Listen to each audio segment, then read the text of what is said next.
How's it going, guys? I've been here. Today is going to be the first part of our Druid PvP guide. In this first part of the Druid series, we're going to talk about weapons.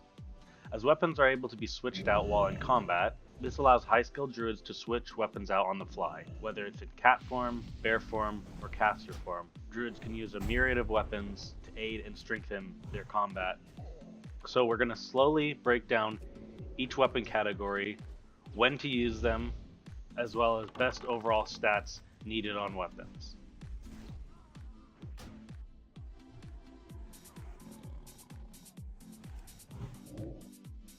Let's talk about stat stick weapons. Stat stick weapons, to me, are the weapons that you run around all the time with.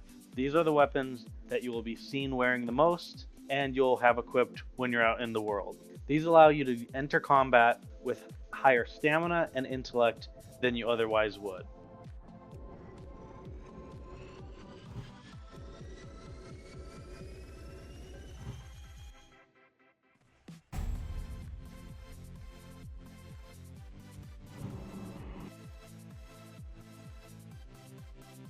Alright, moving into cat DPS weapons. These weapons are going to have high strength, crit chance, hit, and most will also have stamina as well. These are the items you want to equip after switching back into cat form.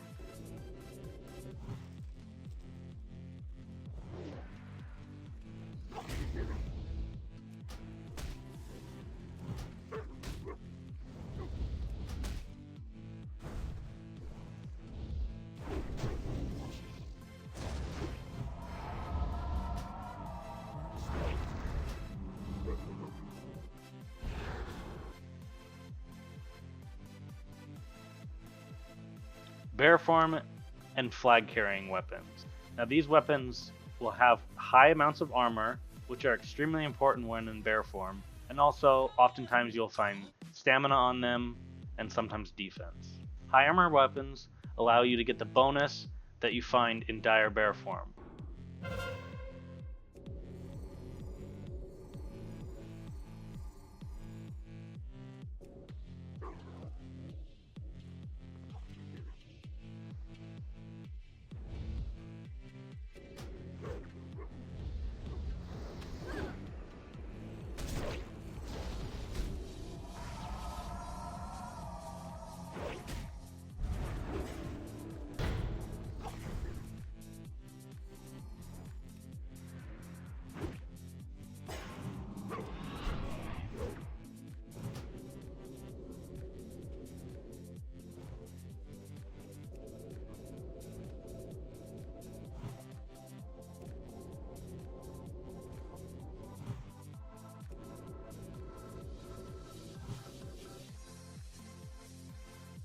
Damage and healing weapons.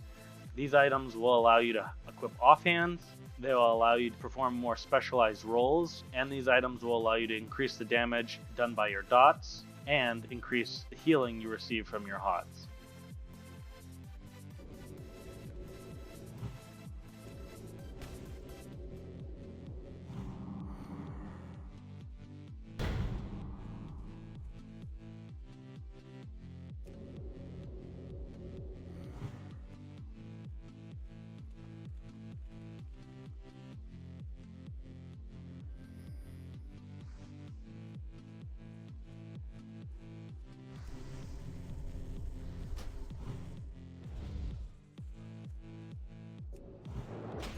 Not ready yet.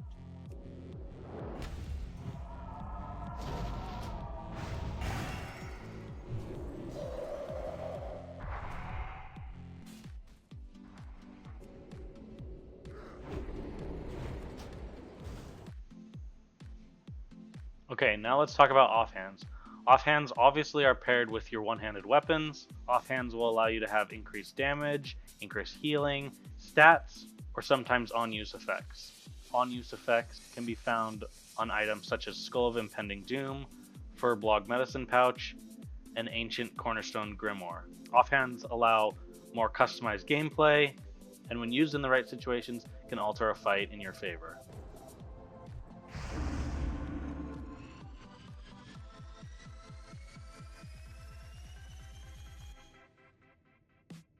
I can't pass it.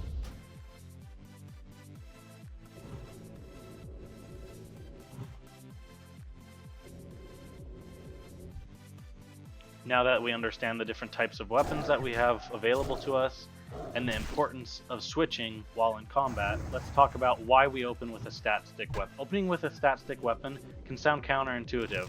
We're opening in cat form often, why aren't we using a weapon that has plus strength? Most druids will open in a similar fashion.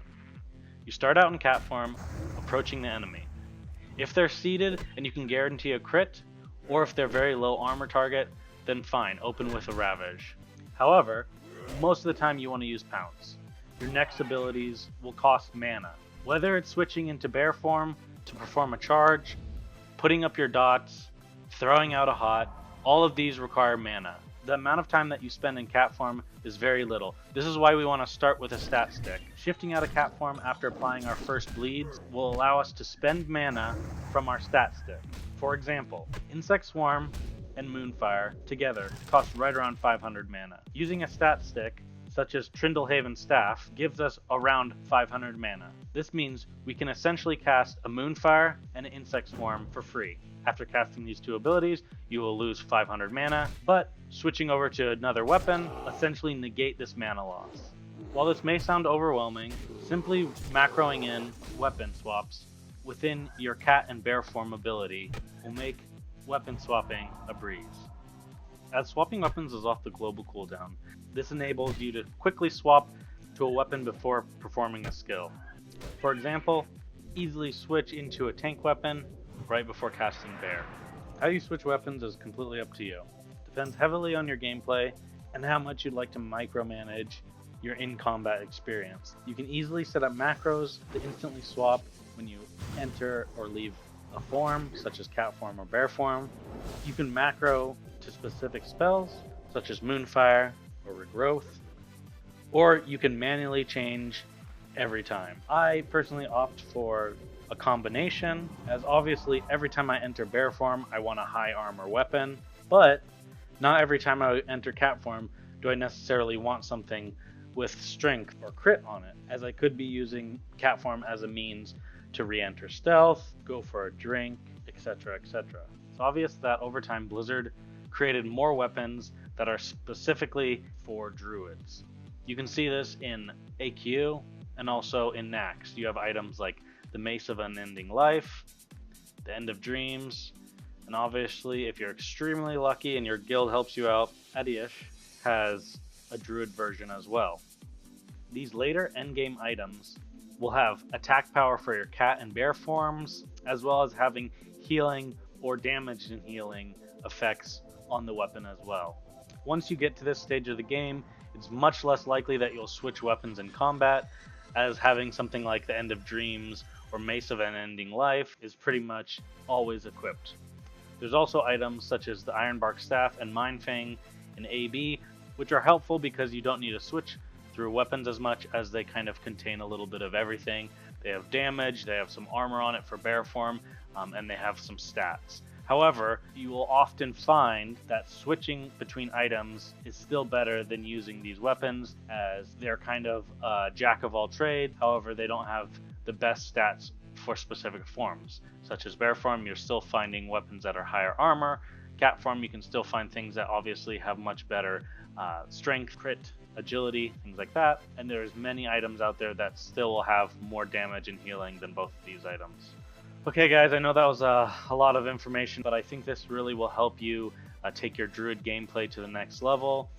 There's going to be more videos obviously about druids to come. I wanted to break them up, as druids a very intricate class and there's many tips and tricks for min-maxing them to their fullest in PvP. So keep your eyes peeled for the next video. Like, subscribe, do all those normal things that you guys do on YouTube. If you have any questions, feel free to ask. All the information provided in these slides, as well as where to get these weapons and links to them, I put down below in a spreadsheet.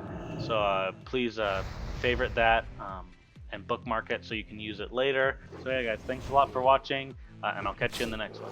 See you guys later.